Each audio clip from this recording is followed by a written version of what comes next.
আসসালামু আলাইকুম প্রিয় ভিউয়ার্স, ওয়েলকাম জানাচ্ছি নতুন আরও একটা ভিডিওতে। আজকে আমি আপনাদেরকে দেখাবো কাঁচা আম কীভাবে সংরক্ষণ করতে হয় এবং এই আমটা কিন্তু বছরের পর বছর ভালো থাকে। তো যে আমগুলো রেখেছি এটা 1 বছর হয়ে যাবে। আর টক ডাল খাওয়ার জন্য এভাবে আম আমি সংরক্ষণ করে রাখি। তো আমার টিপসটা ফলো করে কিন্তু আপনারাও সারা বছর এভাবে করে আমটা সংরক্ষণ করে রেখে দিতে পারবেন সারা বছরের জন্য। তো চলুন ভিডিওটা আমরা শুরু করি। তো আমগুলো এখানে আমি ধুয়ে নিয়েছি, এখন আমগুলো আমি বটি দিয়ে কেটে নেব।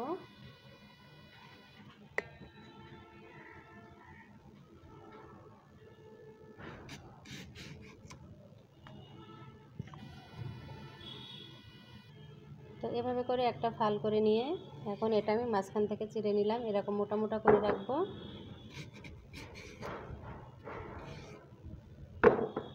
এবং আটিটা আমি এই অবস্থাতেই রেখে দেব।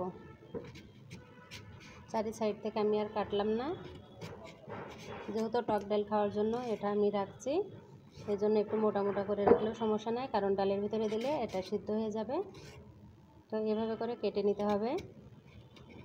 তো আপনারা চাকুর সাহায্যেও কেটে নিতে পারেন, তবে চাকু দিয়ে কাটলে আমার একটু দেরি হবে, আমি বটি দিয়ে এই জন্য এই কাজটা করে নিচ্ছি। তো কিছু আম নরম হয়ে গেছে, দেখুন এই আমটার ভেতরটা লাল হয়ে গেছে। তো ঝড়ে পড়া আম, এজন্য একটু শুকিয়ে গেছে।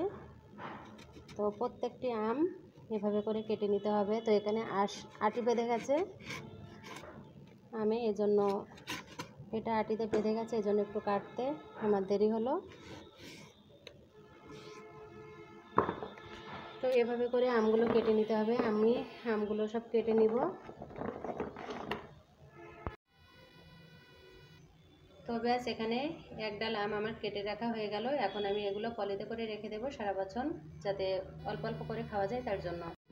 তো এখানে বড় এক গামলা আম আমার কিন্তু কাটা হয়ে গেছে। এখন আমগুলো কিভাবে সংরক্ষণ করব দেখুন। এরকম আমি একটা পলি নিয়ে নিয়েছি, পলির ভিতরে এখন আমগুলো আমি দিয়ে দেব।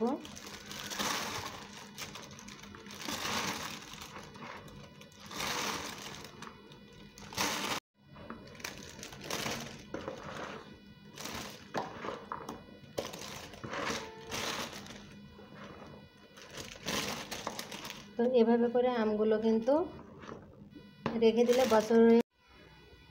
তো এখানে 5টা ব্যাগে আমি আমগুলো এভাবে করে ভরে নিয়েছি, এখন ডিপে রেখে দিতে হবে এবং এটা বরফ জমে যাবে এবং এটা কিন্তু সারা বছর এভাবেই ভালো থাকবে। আপনারা যখন খুশি ইচ্ছা মতো আম খেতে পারবেন সারা বছর ধরে।